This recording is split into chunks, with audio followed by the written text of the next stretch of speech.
Hi friends, welcome to Ramnath கூரக்கடை kitchen. இன்றைக்கி நம்ம கிச்சனில் இட்லி தோசைக்கெல்லாம் ரொம்ப டேஸ்டியான ஒரு சட்னி ரெசிபி தாங்க பார்க்க போகிறோம். செட்டிநாடு கார சட்னி எப்படி செய்கிறதுன்னு பார்க்கலாங்க. நல்ல சுட சுட இட்லி தோசையோடலாம் இந்த சட்னி வச்சு சாப்பிட்டா ரொம்ப டேஸ்ட் அல்டிமேட்டாக இருக்குங்க. செய்கிறதுக்கான நேரமும் ரொம்ப சுலபந்தான். வாங்க இந்த டேஸ்டியான செட்டிநாடு கார சட்னி எப்படி செய்கிறதுன்னு நம்ம வீடியோக்குள்ளே போய் பார்க்கலாங்க. சட்னி செய்கிறதுக்கு காரத்துக்கு 6 அளவுக்கு வரமிளகாய் எடுத்திருக்கேங்க. நீங்கள் உங்கள் காரத்துக்கு தகுந்த அளவுக்கு கம்மியாகவோ அதிகமாகவோ சேர்த்துக்கோங்க. காஷ்மீரி மிளகா ஒரு 3 எடுத்திருக்கேங்க. இது கலருக்காக தான், காரம் அவ்வளவா இருக்காது. பூண்டு பல் 10 அளவுக்கு எடுத்திருக்கேங்க. இந்த சட்னிக்கு பூண்டு கொஞ்சம் அதிகமாக சேர்த்தா டேஸ்ட்டு ரொம்ப நல்லா இருக்குங்க.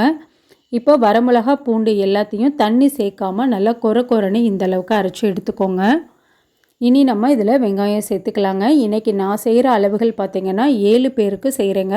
அதனால் குவான்டிட்டி அதிகமாக செய்கிறேன். நீங்கள் 2 பேருக்கு செய்கிறீங்கன்னா நான் எடுத்திருக்க அளவுகளில் பாதியாக குறைச்சி சேர்த்துக்கோங்க. வெங்காயம் 4 அளவுக்கு கொஞ்சம் மீடியம் சைஸ் வெங்காயமாகவே எடுத்திருக்கேங்க. 2 கட் பண்ணி சேர்த்துக்கலாம். நம்ம அரைக்க தான் போகிறோங்க. தக்காளி வெங்காயம் எடுத்த அதே அளவிலே 4 கொஞ்சம் மீடியம் சைஸ் தக்காளியாக நல்லா பழமாக எடுத்துக்கோங்க. இப்போ தக்காளியையும் சேர்த்துட்டு பெரிய லெமன் சைஸ் அளவுக்கு புளி சேர்த்துக்கலாங்க. புளி இந்த சட்னிக்கு கொஞ்சம் அதிகமாக சேர்த்தா தான் நல்லாயிருக்குங்க. சட்னிக்கு தேவையான அளவு உப்பு சேர்த்துக்கலாங்க. இப்போ தண்ணி எதுவும் சேர்க்க வேணாங்க. தக்காளியில் இருக்க தண்ணியே போதுமானது. நல்லா மைய அரைச்சி எடுத்துக்கணுங்க. இந்த அளவுக்கு நல்லா மைய அரைச்சி எடுத்துக்கோங்க. இனி இந்த சட்னிக்கு நம்ம தாளிப்பு சேர்த்திடலாங்க. தாளிக்கிறதுக்கு பேனில் 5 டேபிள் ஸ்பூன் அளவுக்கு எண்ணெய் சேர்த்துக்கிறேங்க. எண்ணெய் நல்லா சூடானதும் 1/2 டீஸ்பூன் அளவுக்கு கடுகு சேர்த்துக்கலாங்க. 1/2 ஸ்பூன் அளவுக்கு உளுத்தம் பருப்பு சேர்த்துக்கலாம். இப்போ கடுகு உளுத்தம் பருப்பு ரெண்டுமே நல்லா பொரிஞ்சு வந்ததுக்கப்புறம் ஃப்ரெஷ்ஷான கருவேப்பிலை சேர்த்துக்கலாங்க. கருவேப்பிலை சேர்த்துட்டு 1 நிமிஷம் நல்லா பொரிஞ்சதுக்கப்புறம் நம்ம அரைச்சி வச்சுருக்க சட்னியும் சேர்த்துக்கலாங்க. சட்னியை சேர்த்துட்டு அடுப்பை லோ ஃப்ளேமில் வச்சுக்கோங்க. நல்லா ஒரு தடவை கலந்து கொடுத்துக்கலாங்க. ஒரு 3 நிமிஷம் போல் மூடி வச்சுக்கலாங்க.